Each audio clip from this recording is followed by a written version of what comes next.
But where are you really from? A podcast about the Asian American struggle.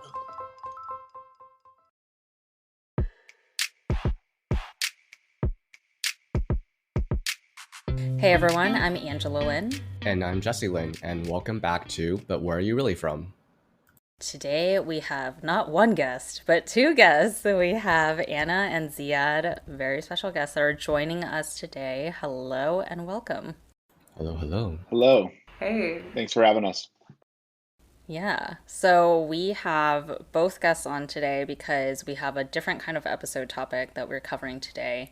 We're actually recording this a few weeks in advance, but for those of you listening right now, it is the day before 9/11, 20 years actually after 9/11, if all of us can even believe that. It feels like eons ago and also like yesterday in a lot of ways. So Jesse and I certainly didn't feel like we'd have the most direct or most impacted perspective from what happened that day. So we wanted to bring on guests who can provide perspectives from the Arab American, Arab diaspora, whatever you want to call it, perspective. And that's why we have Anna and Ziad on. Before we go into any meaty stuff, though, we should introduce you guys however you feel comfortable introducing yourselves, and however you feel comfortable answering our standard guest question, but where are you really from? Okay, so hello everyone. My full name is Andalucia Masad, but for the purposes of the podcast, just going by Anna. I am a speech language pathologist based in San Francisco, and my standard response to, but where am I really from, or just where are you from in general, is I'm Palestinian American, but I grew up pretty much my whole life in Dubai. But genuinely, I don't really feel from a particular place, other than I feel very close to Palestine, and I feel most comfortable living in America. And that's how I answer the question.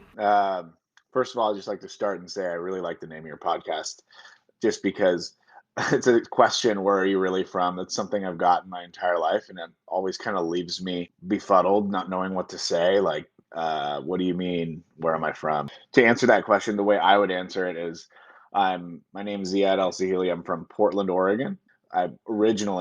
My ethnicity and my parents are both from Lebanon with 1/4 Syrian.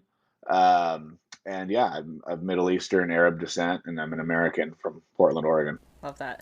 I know it's a funny question, and we also have guests and listeners that are like, that's a triggering question, like for it to be the name of your podcast. I mean, you guys have all heard that, right? Your whole lives, like, where are you really from? Of course. Where are you from? Yeah. The most uncomfortable thing for me was like in college when because I moved back to the States for undergrad, and in groups of people, like my roommates knew where I was from, and it was such a standard thing that like you'd be at a party and people would just say, where are you from? And my roommates would always like position it so that I was the last one to respond to the question. So they all were like, I'm from a town in Wisconsin, I'm from a town in Wisconsin. And then it got to me and they were like, say the thing, Anna. Oh my God. And it always felt like a announcement. So it was never fun. And Anna, I will be annoying and kind of force you to dissect a little bit more of your background, only because it helps give context as to why we have two guests. Okay, I'll just give like a quick lifespan overview. I was born in St. Louis. My dad was finishing up his doctorate while I was there. And like age 0 until 5, I was going between St. Louis and Turkey because he was doing research in Istanbul. So that's where I lived in the beginning of my life. And then he got his first job as a professor in Dubai in 1998. So we moved over there. And so all of my earliest memories up through graduating high school were in Dubai. So why do I sound American? Because I went to an American school. Most of our teachers were from Minnesota. So I grew up in like a really American high school experience, but with all mainly expat people at my school. And then when I graduated high school in 2011, I did undergrad in Wisconsin And then once I was done with undergrad, I moved to San Francisco. So before we get into the actual 9/11 part of it, I think we should dissect a little bit the like root of what happened afterwards, which is kind of defining what Islamophobia is. Because I think for a lot of people, and Jesse and I aren't, well, we always see this, we're not experts, we don't know anything. We're just like discussing to the extent we know about anything, right? But for me, at like the highest level, people who don't understand the concept much are just like, oh, it's about something around like terrorists and something around like brown people to like at a very high level, right? There's almost like a disconnect even from the fact that the word Islam is like in the name Islamophobia, and it's more just based on looks of like, especially there's signifiers, right, that people often latch onto, things like a turban or just like any semblance to anything they've seen on TV during the like, you know, years of propaganda that we were served. I don't know. I think for me, it's like weird because it must have had an impact on your community in terms of like, I don't even necessarily identify with that, but I'm getting the results of people's feelings about it. So not to say you guys are experts necessarily on the definition of Islamophobia, but like how have you seen that concept in terms of like what it actually means and like how it's reflected on your community? Angela, I think you really kind of hit it for me when you said it extends beyond Islam. It's not just a Muslim thing. I think it's, people being scared or suspicious of people who are Muslim or Arab or brown in general. It's definitely something that I would say is more phenotype driven rather than genotype driven, which is their physical presentation rather than where they're actually from. I mean, people are afraid of brown people on an airplane. We've all heard the stories of American people calling on their neighbors for suspicion of illegal terrorist activity where there was no base or any kind of evidence to suggest that. To me, Islamophobia is a wide ranging type of fear or dislike for anyone that is perceived to be Arab or Muslim, not just Arabs or Muslim people. Of course, the irony in that is like not all Arabs are Muslim, not all Muslims are Arabs. There's actually like it's not that huge of an overlap when you think about those things. And literally almost all Arabs and Muslims are nothing to be scared of or whatever. So it's not just Arabs and Muslims. That's the crazy part. I even had friends who have told me if they saw a man in a turban on an airplane, even if the man is not from the Middle East, which they wouldn't be able to tell the difference between a man from India or a man from, in their head, from anywhere in the Middle East, some sense of fear comes over them. And that to me really spoke to what Islamophobia is. And it's not Islam, it's just a phobia of people. It is kind of crazy town to me when I see like the news. So even not even just talking about 9/11, but in the years after, right? I think the news has latched onto a lot of crazy things like mass shootings, which certainly have increased to some extent. But I don't know if it's as frequent as the news makes it sound, but it's like every other day it feels like on the news I'm seeing something about some like extremist Islam related person who decided to like shoot up a whole place or do something or bomb something or whatever. And I know they're just technically reporting facts, but for me, I'm like, I don't know. I think you need to think a little bit about the implication of like blasting this kind of over and over again and what other people who aren't interested enough to understand the difference between people who might look similar but aren't actually believing the same thing and aren't driven by the same things, like what the impact of this type of news is all the time on those communities, because it's like, I can't help if you can't tell us apart, but that we don't believe in the same stuff, and like I'm not that kind of person, but there's an impact on me. When there is a violent act, which are all just terrible, the way they report it If it's an Arab or a Middle Eastern person, it is a terrorist.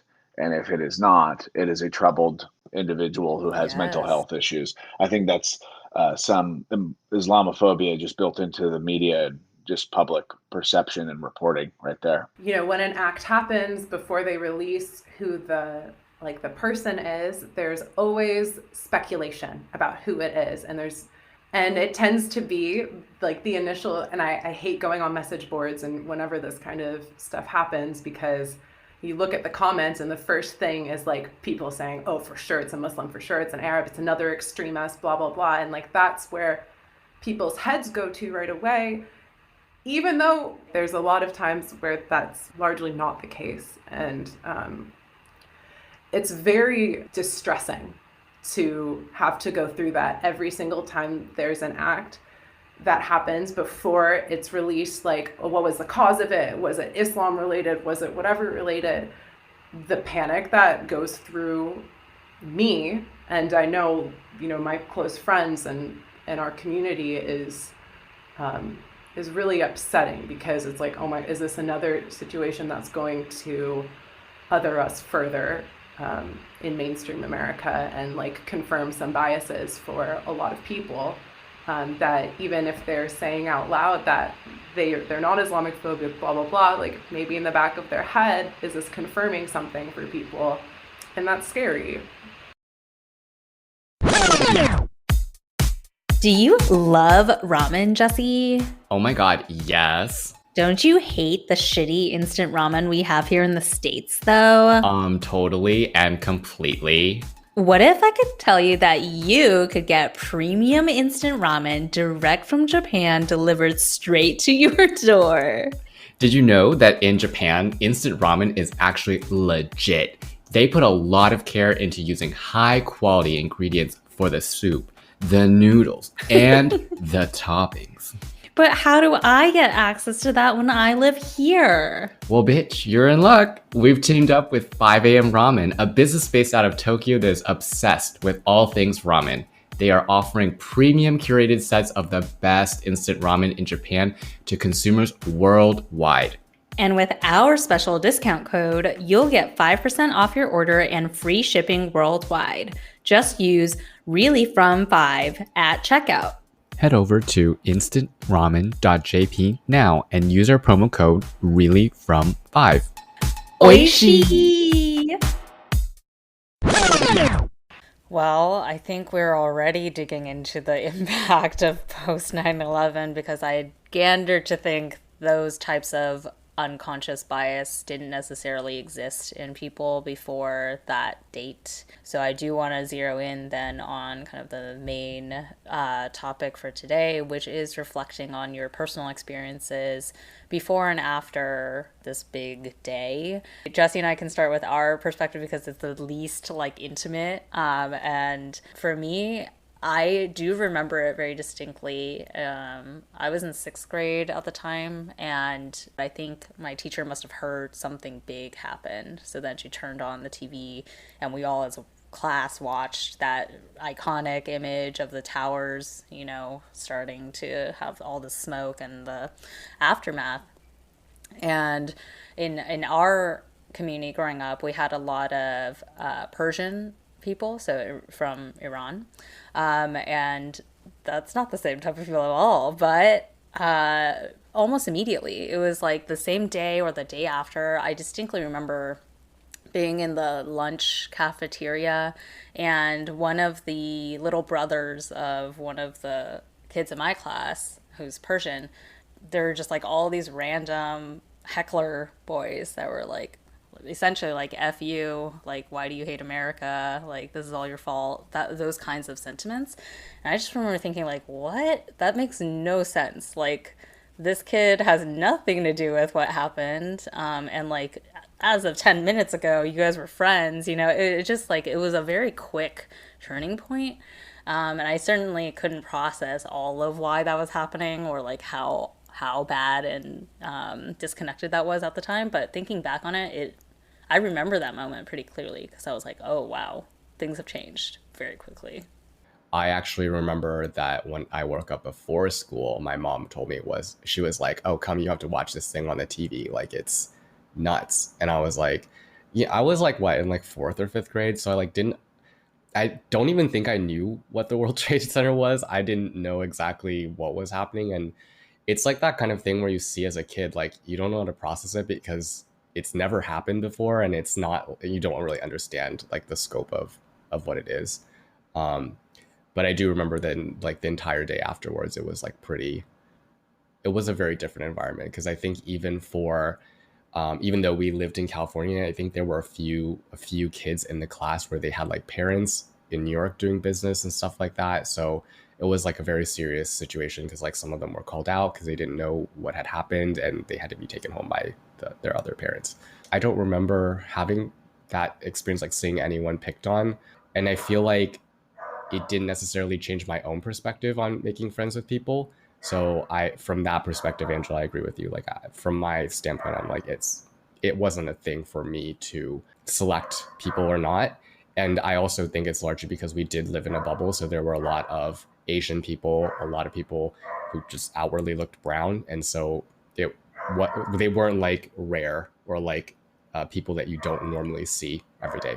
So I was in second grade, so I was a little younger at the time, and it was the evening in Dubai when it happened. And it's not like a clear, how everyone says it's like a flashbulb memory for them in the States. They remember exactly where they were. And for me, it's more just a series of like small memories woven together, because I really didn't understand the impact of what was going on. But I know that like the American embassy sent out messages to all the Americans there. And I know some Americans left Dubai soon after that, like weeks after that. They decided that they would move back to the United States or somewhere else. But in terms of things before and things afterwards, I do know there was definitely increased security, because every summer we would go back to Wisconsin, and it just became a lot more complicated. And my dad's name is Mohammed, so he always is questioned at the airport. And where it gets dicey to dissect is similar to how I like draw comparisons to being a woman. Like sometimes you're wondering, am I being treated like this because I'm a woman, or just because this is what's happening right now? Like that happens a lot to me in the airports as an Arab with the last name that I have, is like, am I getting randomly checked because I'm an Arab, or is it just a random check? And so you find yourself balancing that a lot.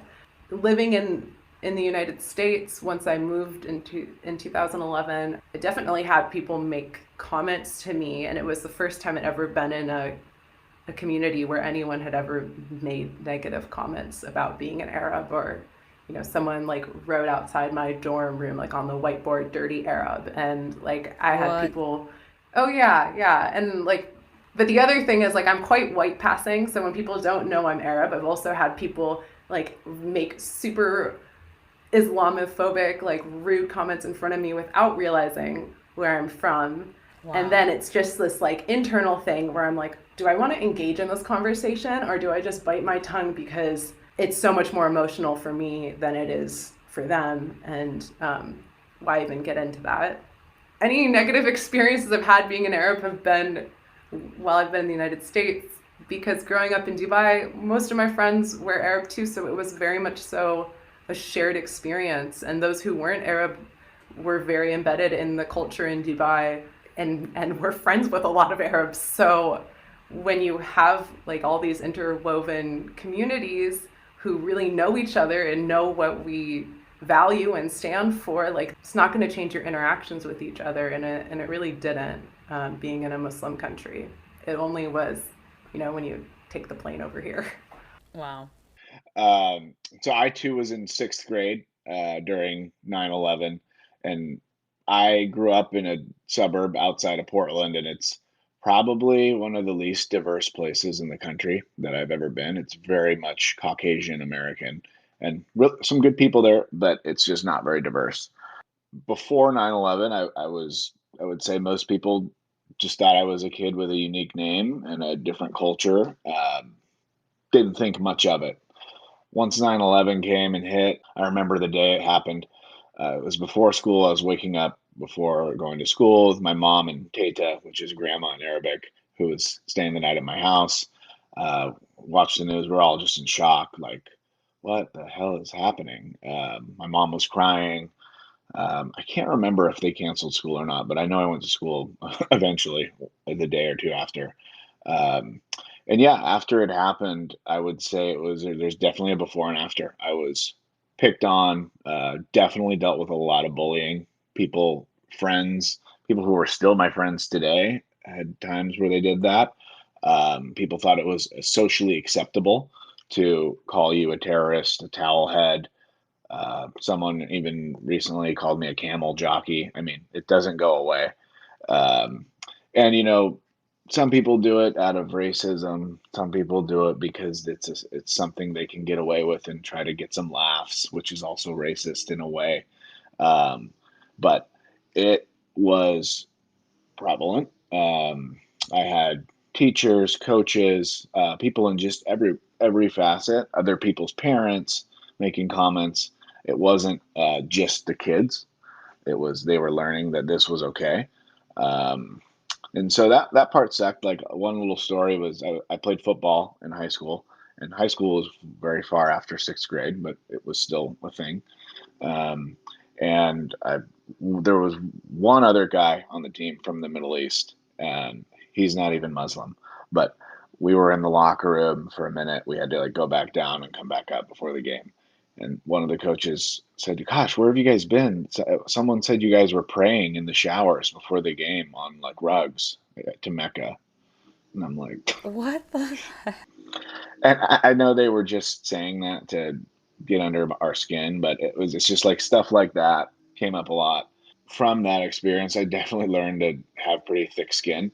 Um, and like I said, even today, people will still poke and prod at it. I still think it's kind of socially accepted in a lot of circles in America right now to make fun of people from the Middle East. Not be like super pointed and hateful with racism, but um, making fun of a Middle Eastern person and calling them terrorist or towelhead. Some people still laugh at that, which sucks, but it's a reality. Um, and then, yeah, just travel in general, airports. I've been stopped a number of times just based on racial profiling. They've even said it. I mean, one time I was coming back from Brazil to America. I was on a trip there. It was in 2017, 2018, not that long ago. And I'm in the airport in Rio de Janeiro, and we're boarding, and I get pulled off of I'm at the gate, and as I'm walking through the tunnel to the plane, someone comes and chases me down, pulls me, and takes me into a back room. Looked around in the back room, and I asked everyone their names. One guy's name is Muhammad, one guy's Adnan, one guy's name is, all Middle Eastern names, and Ziad. And yeah, we just all got randomly searched, and they dumped all our bags on the table and messed our stuff. It's just an inconvenience, but that's not the only time that's happened. In Portland, I've been probably randomly searched every time I go through an airport. And then lastly, when I was coming back from Lebanon in 2019 with my now wife, we were going through Frankfurt, Germany. And in the airport in Germany, everyone had boarded except us. We were the only people, I think, coming through from the Middle East through Germany to go to Portland. And they had to hold the plane on the runway. We almost missed the flight because of how much extra random searching we were going through. So, I mean, all of that plus the bullying and stuff like that. I mean, you get used to it for sure, but that doesn't mean it's okay. Wow. Wow. I mean, that's messed up that you even have to get used to it. You know what I mean? Like Yeah. that shouldn't have to be you that's adapting to that being a reality. Right. Would you say, based off of your experience, that the way that people are outwardly treating you was something that intention was there before this event happened, and the event and all of the communications and news afterwards just gave people permission to express that? Or was it like something that came from the actual event and the media hullabaloo afterwards? I think a lot of people initially did it and stopped in general, but the people who have done that and continue to do it have had that in them from the beginning in general. And this was just an excuse to pick on someone for some reason about something. Yeah.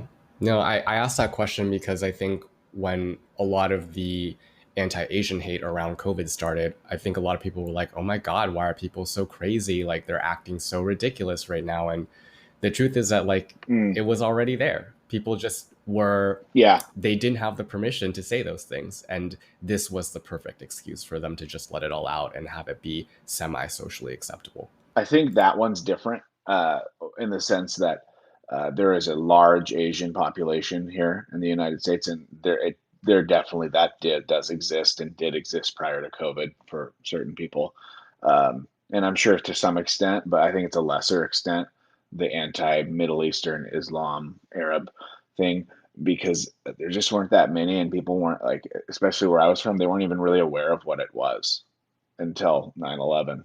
I think, 9/11 really brought things to light, but racist depictions and like dehumanization of Arabs in general has been around for a long time. True, like, very true. Watch an old Indiana Jones movie, look at an old Tintin comic book, and like you will see portrayals of, I mean, even Aladdin, the Disney movie, it's like, true, like keep people like cutting off limbs like for as punishment or whatever. So, you know, that is something that has largely existed but it was, like you said, just kind of running under the radar. And when there's a reason to like really root it up and make it the popular consensus, like it was ripe to be like that. But yeah, those depictions have existed.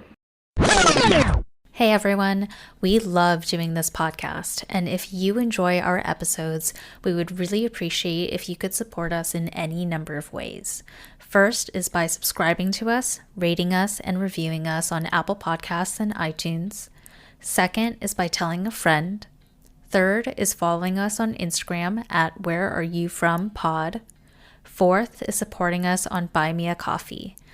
You can find out more about all of these by visiting our Instagram's link in bio. And again, our handle is at whereareyoufrompod. Thank you. So knowing how diverse the term Arab and the Arab community is, do you feel an affinity to other Arab people, even if they're not from like the same part of that region that your family is from? When somebody tells me they're from the Middle East and they're not from like Lebanon or that area or neighboring countries, I honestly, it's a mixed answer. Like, I don't look at someone from the UAE like originally as being that similar to someone like me, at least from a racial and cultural perspective. The only thing we're really connected by is the language and the predominant religion. But at the same time, there's always that kind of connection, like, oh, you're from this area and you're Arab. Like, let's talk about things like that. And I love that kind of interaction. I do that every time I get in an Uber and someone's from the Middle East and we'll have an exchange. Or I go to like an airport counter, and someone will be like, Ziad, your name's Ziad. Where are you from? But they're actually, they'll say, where are you from? They'll say the same thing. I'll tell them, but I'll answer that one more directly because I know what they're getting at. And I'll ask them the same thing.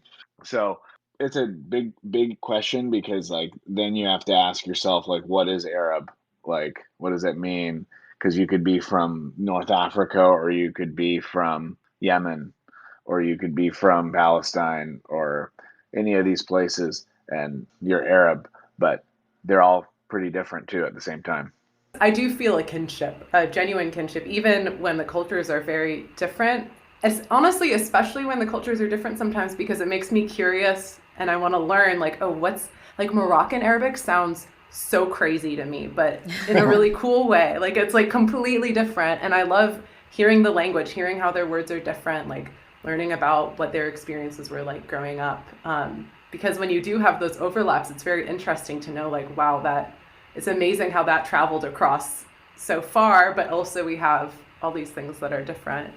An example that I can think of is I was in a train station in Paris, and I was totally lost. I couldn't figure out how to get to the train to the airport, and my French is terrible. So I went up to this random person and I was like, do you speak English? in French.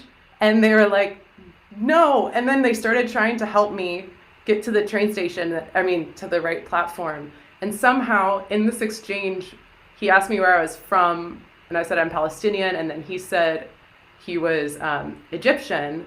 And then in Arabic, I was like, oh, do you speak Arabic? And he was like, yeah. And so then we just switched into Arabic, and it was like, we were joking around. He walked me to the platform, and like, we had this immediate connection. And it was really like, he was so excited and I was so excited to have like found another one of us somewhere else, you know?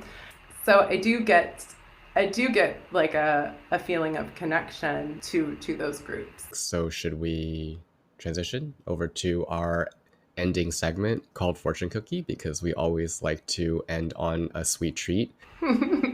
No specific time frame, but like in the general near future, do we feel like the fact that we are now in a moment in time in society where we're having a lot of conversations, frankly, like a lot more conversations than we've had before about race and people of diverse backgrounds and accepting and celebrating people of different backgrounds, do we feel like that hopefully in the future will have a more positive effect on all people who have a non just like white background to them? I can start that. I'm hopeful. I won't put a time frame to it because I don't think I can say like in 5 years, we'll all be like kumbaya or whatever. But I think we've never had a moment like this where it's like going deep on reflecting the number of cultures and the impact of like just acknowledging that we all exist and like that it's okay to be different and all that stuff. I think in the next X number of years, hopefully while we're still alive, we'll see the kind of like positive benefits of that. I want to pile on to that and kind of add some additional information from my perspective as well, which is that like I agree that this is kind of a flashpoint because it's like made everyone confront the fact that everybody is a little bit racist. Like that's the honest truth. Like everybody has some reaction based off of how a person looks because of their skin color. And where I see the difference is that in this movement, I see a lot more of the majority doing navel gazing, meaning like the white community is doing their own reflection. And I feel like previously it was almost like the onus was on the minority community. Like you would go around and you would have to explain to people like, this isn't what you think it is. Like, and somehow I feel a little bit that that's moved on to the majority community, which I think is a good thing to see because people are starting to recognize that their behaviors have some kind of impact. The most relevant thing for me has actually been just in the last few months. As a Palestinian, it was so shocking to me to see like this shift in social media of people suddenly supporting Palestine and people reaching out to me saying, I remembered you're Palestinian, are you okay? It's amazing that suddenly people are saying things and people are speaking out, but for me, this has been a lifelong like torture is like the whole word that comes to mind is it's like a knife in your heart every time something happens in Palestine.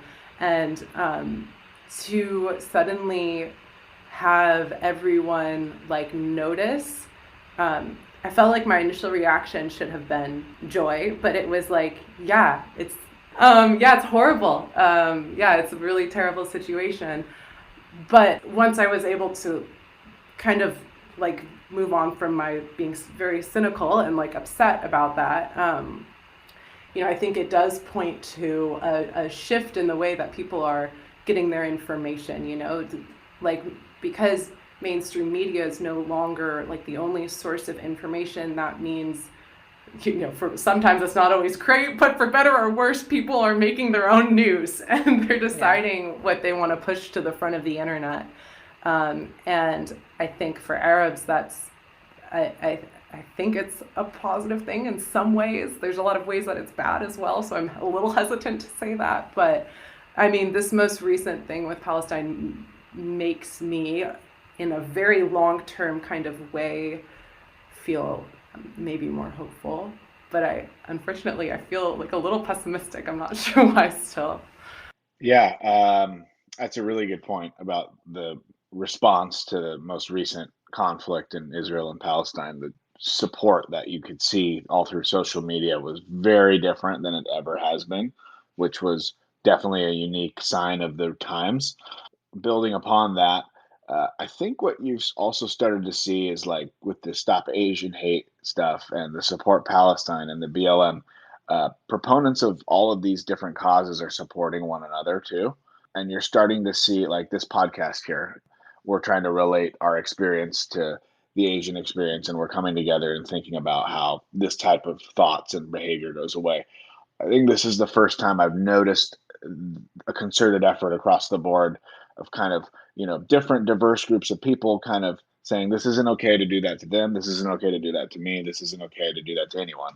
And a lot of white people are doing the same thing. And I think I do see some hope there that social media awareness, people coming together and all of that really helping get these messages across. Like you see a ton of support in pro sports for the Stop Asian Hate. You've seen that on their jerseys or their clothing or attire, kind of when they're coming in the arenas. You see commercials, you see big companies like Nike and others promoting that message. So I think all of that's positive. And at the same time, I think there is a certain group of people that still exist who are not going to change their minds anytime soon. And I think that's a reality that you kind of have to accept. And hopefully over time, and I will never give a time limit on it either, hopefully over time, that kind of stuff just becomes super minority. Like very few people are like that. And I just don't know how long that's going to take. Well, let's keep our rose-colored glasses on for that X date in the future when all this happens. Yes. Well, thank you both so much for joining us. I think we learned a lot, as we always hope to do when we have guests on. So appreciate you providing your perspectives that only you can. Thank you. Thanks for having us. Yeah, thank you so much. It was really wonderful talking with you too. Likewise. All right. Well, listeners, if you have any questions or a story of your own to tell regarding this particular topic, please write us in. You can DM us on Instagram, or you can email us at telluswhereyou'refrom@gmail.com. The your is YOURE. And as always, come back next week. It's actually, don't come back next week, because this is actually our last episode of this season. Come back in a few weeks. We'll announce when we come back. But as always, Jesse and I need a little break to recharge before the next season so that we can bring you more awesome content later. But do listen back to all of our other episodes and tell some friends. And until next season, Ziad, bitches.